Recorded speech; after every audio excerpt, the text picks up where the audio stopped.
Early Monday morning, on October 19, 1992, 23-year-old Laura Houghteling was seen leaving her Bethesda, Maryland home, walking to the train station on her way to work.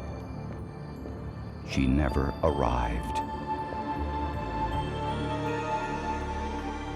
A clue to her disappearance was a peculiar strand of hair found in her hairbrush.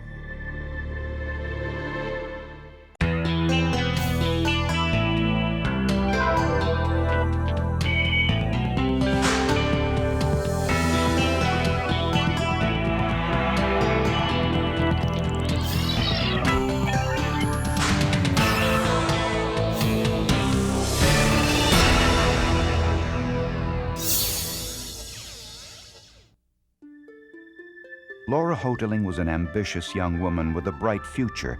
She had recently graduated from Harvard University and had moved back home with her mother, Penny. Laura worked for a public relations firm in Washington, D.C., and was contemplating law school. Flag is up, and away they go. On the Saturday before she disappeared, Laura attended the Gold Cup steeplechase horse races in Virginia. When Laura didn't show up for work, a co-worker called the house, but there was no answer. Laura's mother was out of town on a business trip. Next, Laura's brother Warren was called. He lived nearby.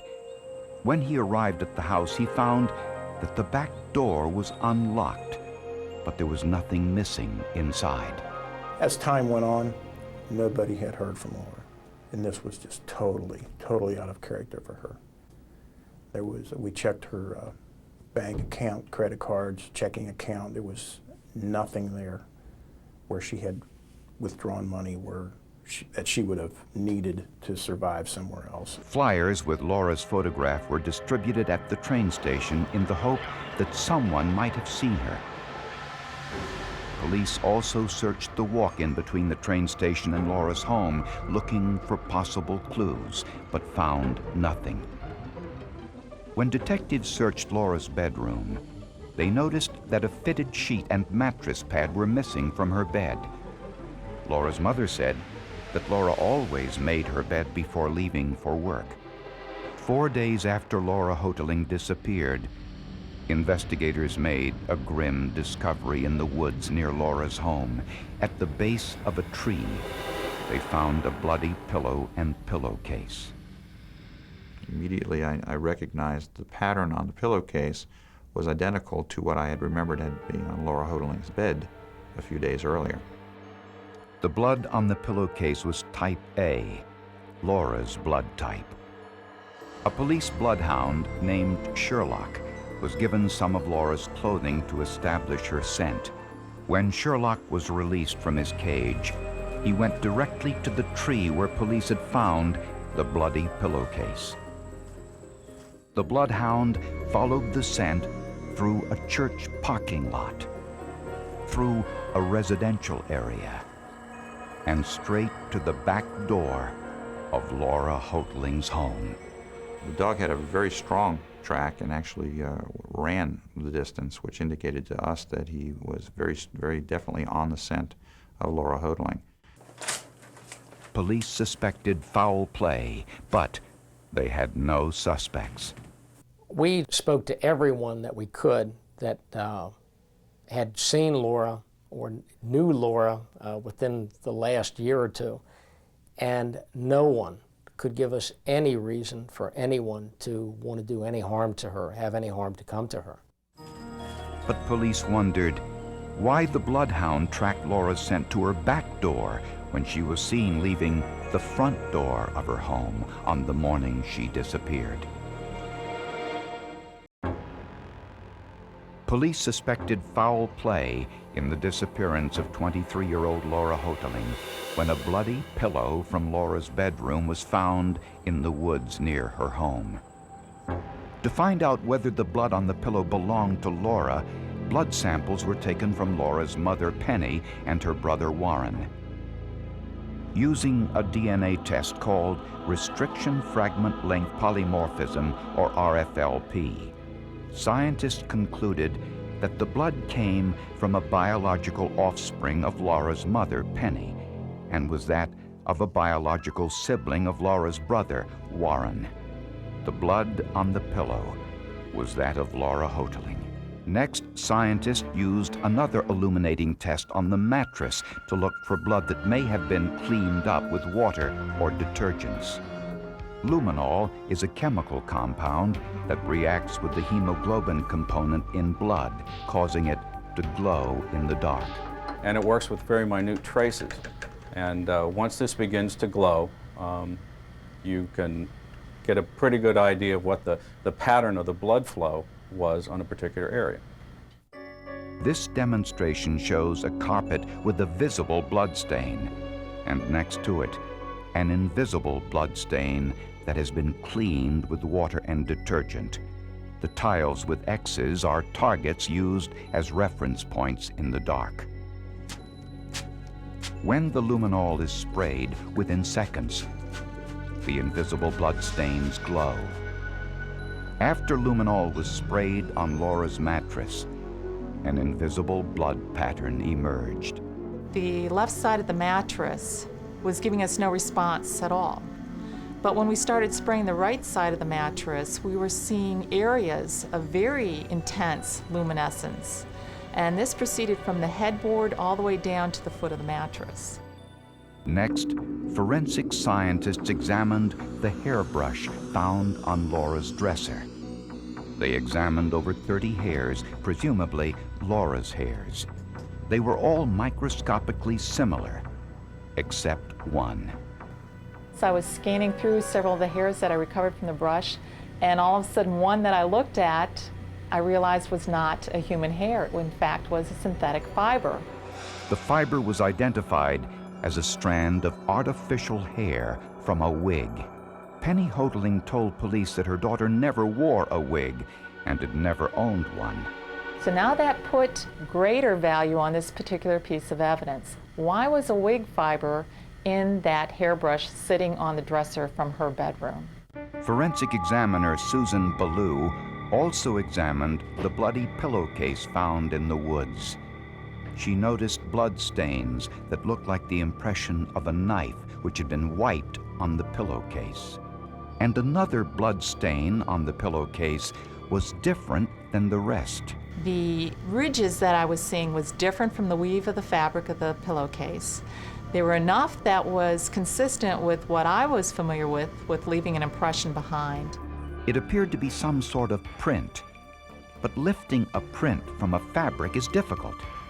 For a closer look, scientists used a protein stain called amido black. Next, a wash solution was applied, followed by distilled water. When the print on the pillowcase was enhanced by the amido black stain, it was identified as a partial thumbprint. We then sat down with the family, would have been Laura's brother and her mother, and explained to her that we felt that Laura possibly may have been murdered in the bedroom based on the amount of blood and based on the circumstances. 10 days after 24-year-old Laura Houghteling disappeared from her Bethesda home, her family tells reporters they believe they know what happened to her. She was first considered to be a missing person, but now the high-tech equipment that is now available to the police have shown that she died here. Police now had solid evidence that might lead them to the murderer. Although police suspected that Laura Houghteling had been murdered in her bedroom, they were unable to find her body and had no solid leads. Laura's brother Warren told police of an incident he had with a part-time gardener who worked at his mother's home, Haddon Clark. The night after Laura disappeared, Warren was outside his mother's home and saw Haddon Clark driving through the neighborhood. When he attempted to speak with Clark to ask him if he had seen Laura, Clark sped away. 40-year-old Haddon Clark was known to police because of a past arrest for burglary. A few years earlier, Clark had also been a suspect in the investigation of a missing young girl, a case that has never been solved. Clark was born with brain damage and had difficulty throughout his life. He trained as a chef, but had difficulty keeping jobs. He was currently working as a gardener and other odd jobs. He was at one time in the United States Navy, and he was discharged and diagnosed as a paranoid schizophrenic. Clark was basically homeless, often sleeping in the back of his truck, which he parked in a church parking lot not far from the woods where the bloody pillow had been found. Clark got into an argument with Penny Houghteling just 1 week before Laura disappeared over some tools Penny said were missing from her tool shed. The Houghtlings also kept a spare house key in the shed. When police researched Clark's financial records, they learned that he had purchased duct tape, braided rope, and nylon cord several days before Laura's disappearance and paid for the items with a personal check. Investigators were alarmed with what they saw written in the memo section. One word: Laura. On the day Laura disappeared, Clark purchased a queen-size sheet from a department store, a size that was too large for the mattress in the back of his truck, but was the same size as Laura's mattress. From Clark's financial records, police also learned that he rented a storage locker in Warwick, Rhode Island, 450 miles away. An employee at the storage unit told police that Clark visited his storage locker 2 days after Laura disappeared.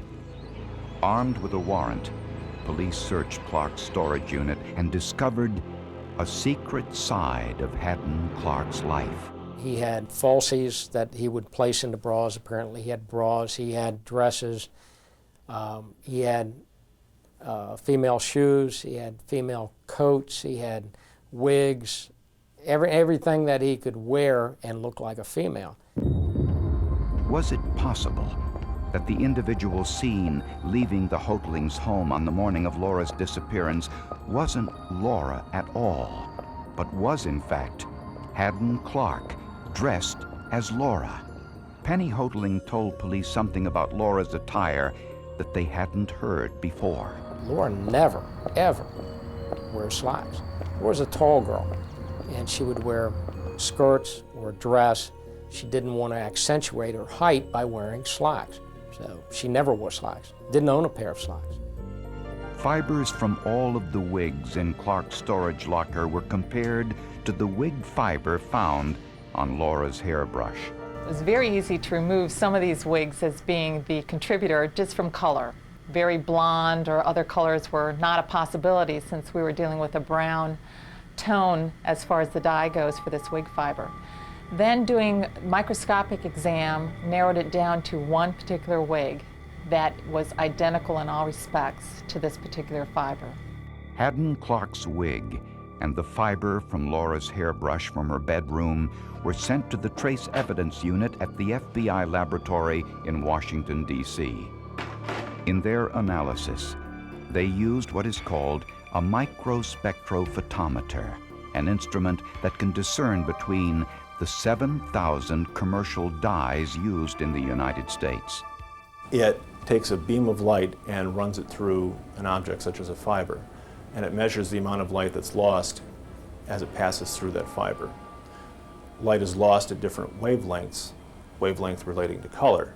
So a dark brown fiber will absorb more light than a light brown fiber, and it would absorb different colors of light than, say, a light blue fiber.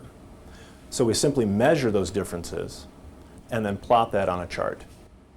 Dyes are proprietary and are trademarked by the manufacturer to protect against duplication.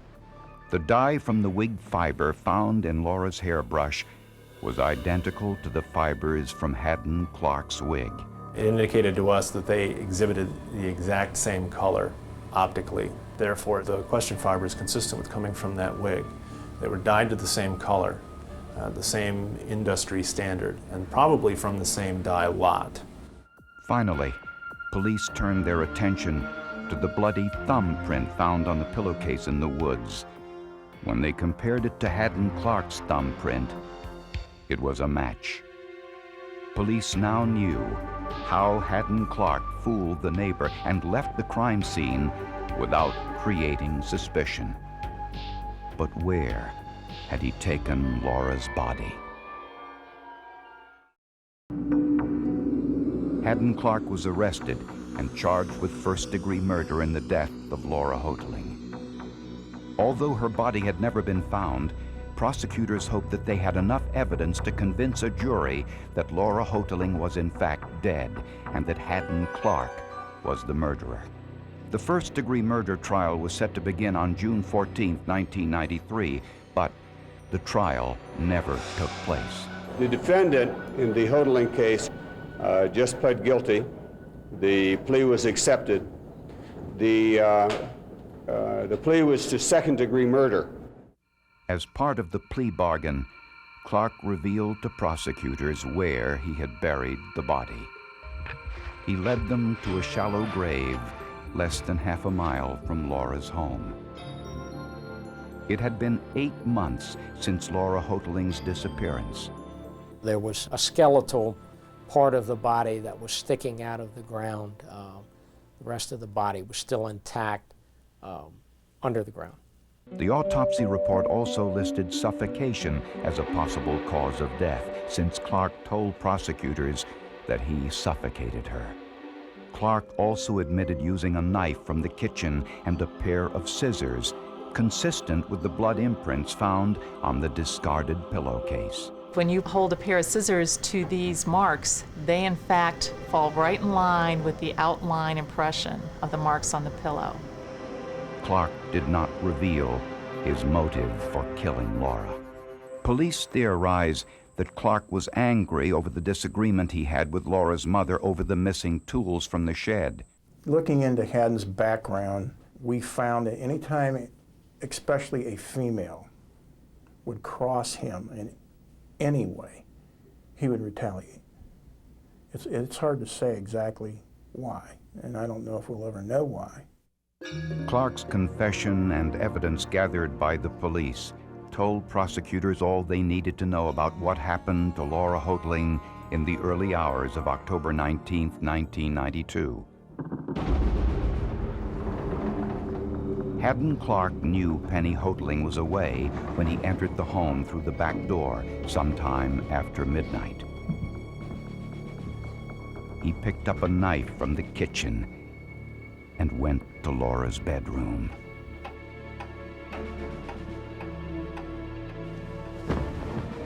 He suffocated her with a pillow, and then he stabbed her. Clark used the scissors to remove her earrings, which left the blood impression on the pillowcase, and in that blood, the partial thumbprint uncovered by the Amido black stain.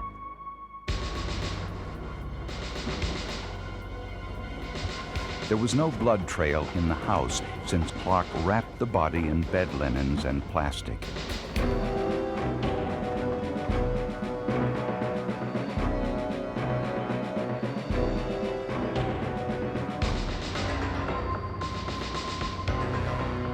While transporting the body to the woods, he accidentally dropped the bloody pillowcase with his thumbprint, later found by police.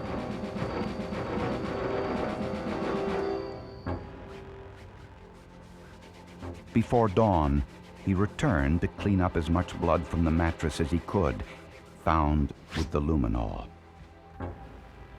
At daybreak, Clark needed to exit the house without being seen, so he dressed up as Laura. Before leaving, Clark made a second mistake. He used Laura's hairbrush to comb his wig, leaving behind the single fiber linking him and his wig to the murder scene. Later that day, he purchased a replacement bed sheet for Laura's bed. He may have been on his way to replace it when he encountered Laura's brother outside the home the next night. A partial thumbprint and a single wig fiber, all marked a grisly tale of murder, madness, and mistaken identity. He planned it. He knew exactly when he was going to do it, exactly how he was going to do it, and he almost got away with it. Of course, the bloody fingerprint on the pillowcase, the hair, the wig fiber, but I was impressed with the dog. This was the only wig fiber that was recovered. If this had been missed or not even examined, it's very doubtful that we would have put together everything that we knew after the fact as to what actually happened on that Monday morning. Now with the new technologies that are helping us out, it allows an investigator to have new tools to help him find that little tiny bit of evidence that sometimes is there, sometimes it's not. But when it is there, and you have those tools and you're able to find that little bit of evidence, it makes all the difference in the world and allows you to get people like Haddon Clark off the street.